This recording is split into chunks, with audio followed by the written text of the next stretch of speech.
Yun sir, next unit naman tayo. Parang kawig ng mga dati natin mga na-vlog, yung mga C1, no? Oo, no? Halos similar yung itsura nila, no? Oo, anong name nito, sir? Ito naman ay yung tinatawag naming two-door namin, ano? Na Moretti Hemero. Yan, Hemero siya, no? Itong Hemero na to, sir, Kachilaxwell, is, gaya ng konserba, high speed to. High speed?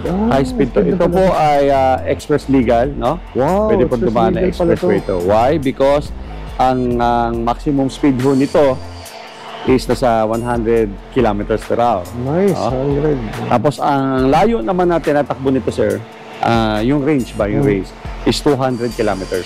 200? Oo, malayo, grabe layo naman. Oo. 200 kilometers. Yeah. Pero ito ay two-door. Two-door nga lang. Oo. Ito ay pantapat namin sa mga ibang contemporary namin na meron din silang two-door. Layo, 200. Ito naman yung aming Moretti Hemero, no? Ang charging port niyan, sir, andito. Sarapan. Yan. Dito po, no? Buksan nyo lang po yan. Yan. Dito po yun. Sasaksak nyo na yung kabila, yung charging dito, yung kabilang dulo, sa outlet nyo, sa 220 outlet. Tapos napakadali lang kung isara. Ganyan lang, no? Sir, may dadagdag lang ako, sir. Ito kasi minsan, naiisip ng mga, may mga nagtanong din sa akin kasi, di ba, syempre nakalagay yung, yung charging port sa harapan. Ito ba ay safe? Kunwari, safe pagka, kasi syempre, minsan natin naiisip din parang baka mabangga, nandito agad yung battery. Pero alam ko malayo pa yung battery, di ba? Di ba? Yung battery kasi, ang battery arrangement ng mga EVs is, ang principle niyan is yung center of gravity. Yan, nandun siya sa gitna. Ayan. Nandun siya sa ilalim ng gitna na yun. Nandun siya. Why? Para kung galing sa harap yung collision, protektado siya ng cabin. Kung galing sa likod, protektado rin siya ng cabin. So, nasa gitna yun. So, it doesn't matter kung ang port natin nasa harapan, di ba? Yes, o nasa gilid. Madalas kasi yung notion naku po, nasa harapan yung port, nandiyan yung battery. Paano ko naman doble disgrasya, hindi naman, madalas nababangga yung harapan, di ba? Tama. Pag nabangga yung harapan, paano yung baterya ko? Pati baterya ko, banggada rin, imbis na hod lang. Maganda yung point mo, no, Boss Well, no? Pero just to, to answer that, no, yun yung, wala naman dito yung actual battery. Yung lithium na nagpapatakbo. Nandun po siya sa gitna. Nice. Kaya safe po siya. Safe po siya in terms of accident or collision. Okay. So, sa gilid naman tayo, sir. Sa gilid ito tayo. yung hubcaps, no? Ito ay gumagamit ng hubcaps na gulong, pero 12 din ang rim, nito, size ng gulong. Size ng gulong. 12 din siya. As you can see, two-door lang siya. Isa dito at isa doon sa kabila, no? Cute siya tingnan, ano? Ang kanyang handle na, body color na rin. Body color din. Hindi siya chrome, body color. Ito naman yung rear niya. Ganda. Ganda ng likod, Yan, may third brake lamp siya. Formado na rin. Yan, meron din siyang reverse camera, no? Reverse camera. Yan. Ngayon, pag bubuksan natin yung likod, ito po. Yan, pipindutin nyo lang ho ito. Okay. So ito, sir, ay natitiklop din? Yes, natitiklop din yan. At makikita nyo rito, kachilak, yung charger. Mga chargers na ibigay sa inyo, no? Meron pa siyang konting space, no? So ito naman natitiklop natin. Yan. Natitiklop yan, oo. Tapos, ganyan lang ho pagsara niya. No?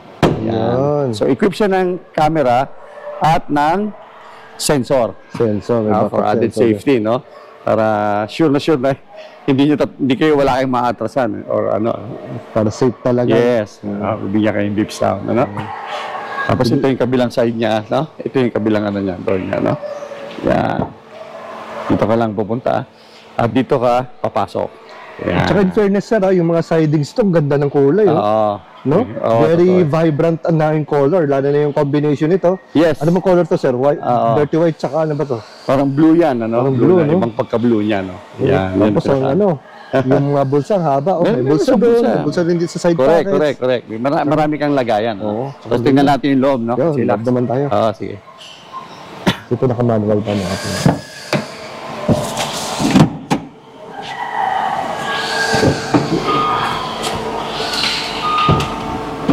Ang gusto ko sa unit na to, ang ganda ng loob, Ang ganda, no? Hindi siya ordinary. Yes. Tama, oo. Iba yung pagkano niya, no? Yung aircon niya, sir, patsi mo malamig, no? Malamig, dito yung lumalabas. Yan, yung so ito butas pala na yan. hindi lang ano, ito pala talagang ano, no? Hindi lang design yan. Design, Yan yung lumalabas din. Dito pala mismo. Dyan Wala mismo. yung ano, Wala dito, bilog-bilog. diba? Okay. Yan na mismo yun. Ito dito, sir, wala naman. Wala. Ito talaga. Yes. Diyan siya okay. lumalabas. No? Tapos meron since siya ditong ito. Actually, ipitan to ng phone, no? Phone. Magamit ka ng ano, para secure yung phone mo, no? Medyo secure siya. May rubber ano yan, pang-ipit, no? Ito yung mga basic ano. Ito yung pangpalakas mo ng buga ng fan. At ito naman yung lamig. No? Pinakalamig. No? Yan. At dito sa banda dito, makikita mo yung, what do you call this? Yung panel mo. No?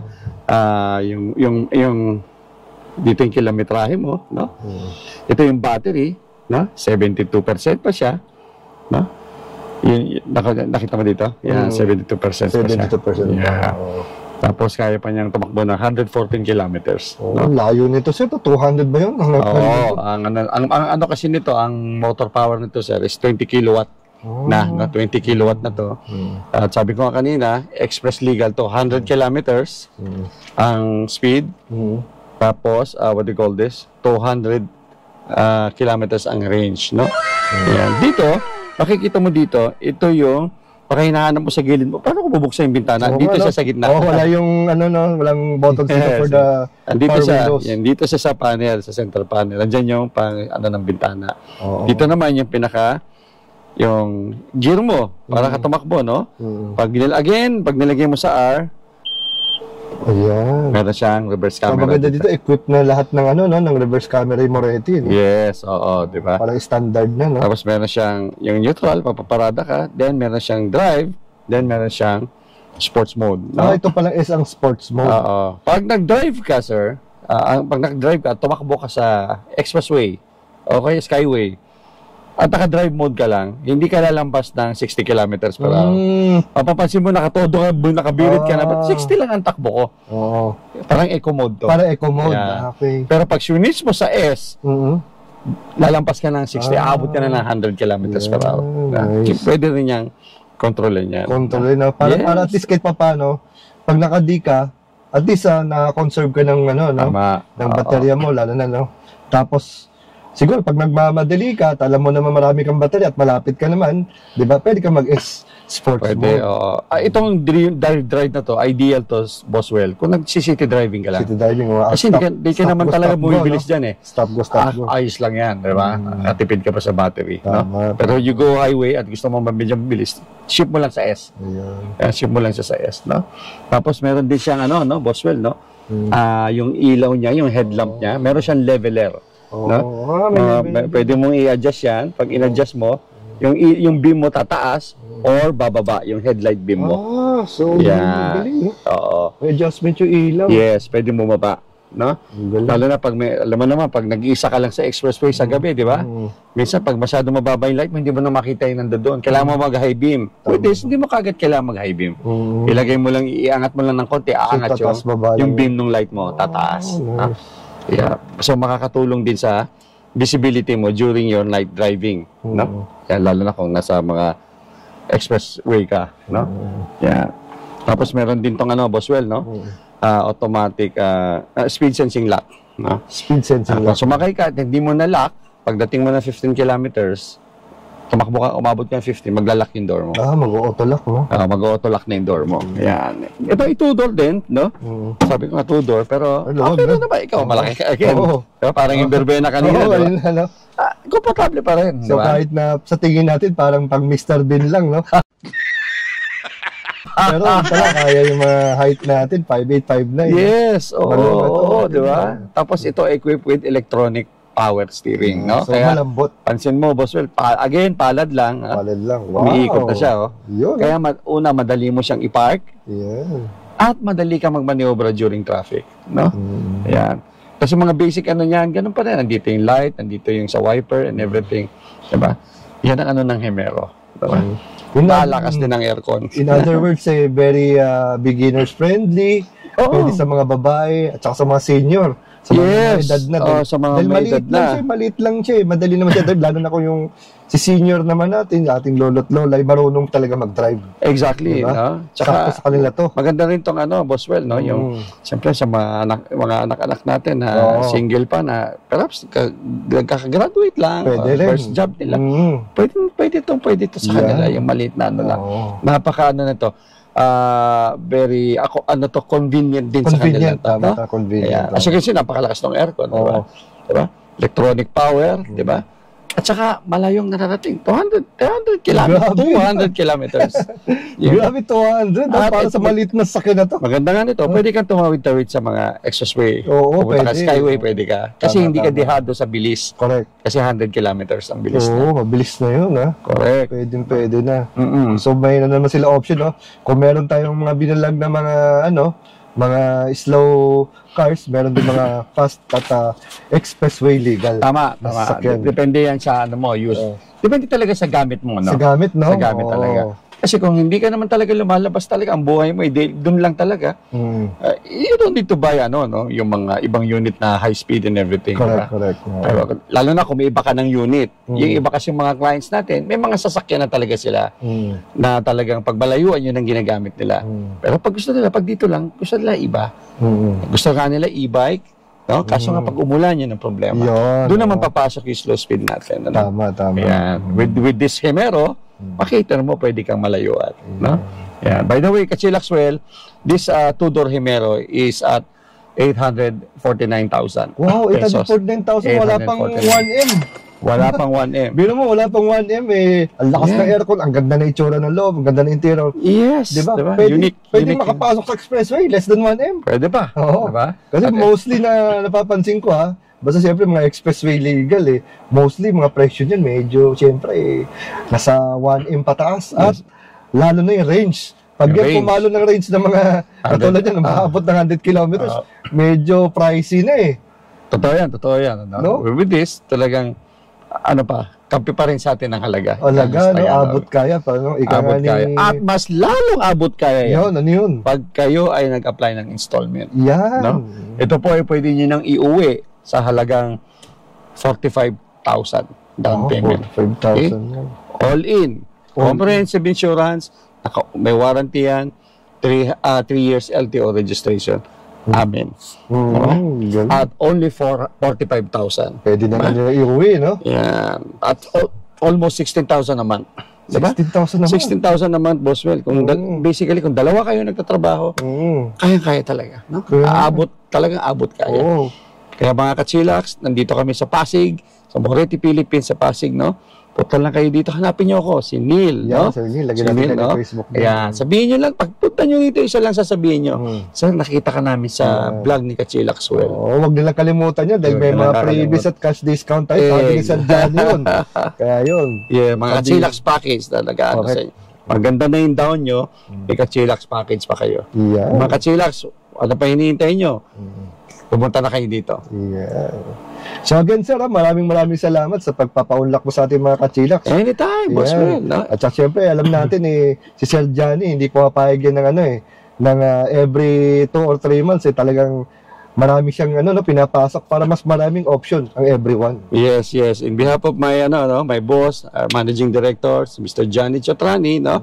Ako nga si Neil sa sales, no? Ako mahalili muna temporarily sa kanya. Medyo busy lang si boss.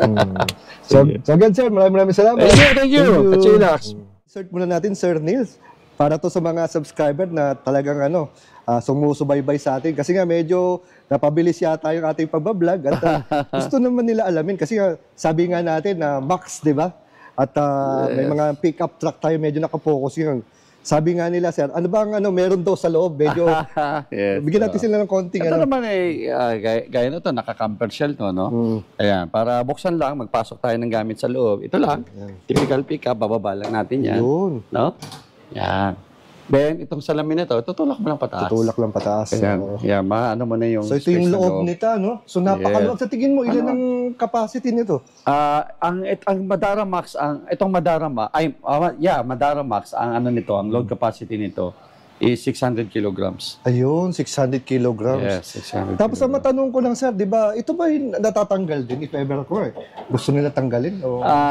Hindi naman siguro fix yun, no? Hindi naman, pero ideally, kung ganito na kukunin nila, yung may camper na rin. Pero pwede naman tayo mag-ano, sir, kung may order sila magparating na walang camper. Oo. Na plain ano lang, pick up lang talaga yung likod. Pwede yan, pwede yan. So basically, ito yung itsura niya, no? Ayan. Tapos, sasara nyo lang ganyan. Ganyan pa rin. Then, baba nyo lang yung salamin for protection, ano? Ayan. Tapos, nandito naman sa bumper yung reverse camera. Ayan, ang ganda, no? Pwede Ganda yung tapakan to, no? Heavy duty naman yun. So talagang pick up talagang dating, no? Papasok tayo sa likod. So dito naman, sir, sa ano, gusto nila makita yung likod dito, ano? Verbena. Ayan, Itong verbena kasi, gaya ng pinicture namin na verbena lang, yung parang jeep yan Jeep style yan. Kaya yung reserve tire, nandito, no? Hindi lang namin nailagay, no? Pero ang likod niyan, basically ganito. Pag binuksan nyo yan, yan. Ito naman sa verbena. May konting space pa rito, no? But again, kung wala namang ano, pwede naman i-tumble yung chair, no? So ito yung napakaluwag ng ano, no? Yung flooring, no? Yeah, ito yung malaking space sa likod. Sa likod, no? Ang laki niya. Grabe. Ayun, ito yung takip ng reserve tire. Reserve tire. So kita mo naman yung sa flooring, grabe, ang lawak. Yan again, nandito sa bumper niya yung, what do you call this? Reverse camera. Reverse camera, ayun. Yes, yeah. This is the Verbena Max.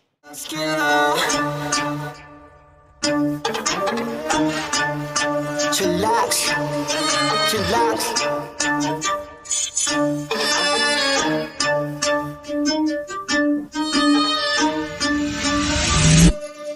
Kapag si Tito Well nag-demo, kitang-kita mura presyo. Lahat kalidad, hindi invento, trabaho, pero tao-tao. Bago ilabag dapat kalidad, di lang basta pamato. Lahat detalye makukuha, di lang basta panalo. Kapag si Tito Well nag-demo, kitang-kita mura presyo. Lahat kalidad, hindi invento, trabaho, pero tao-tao.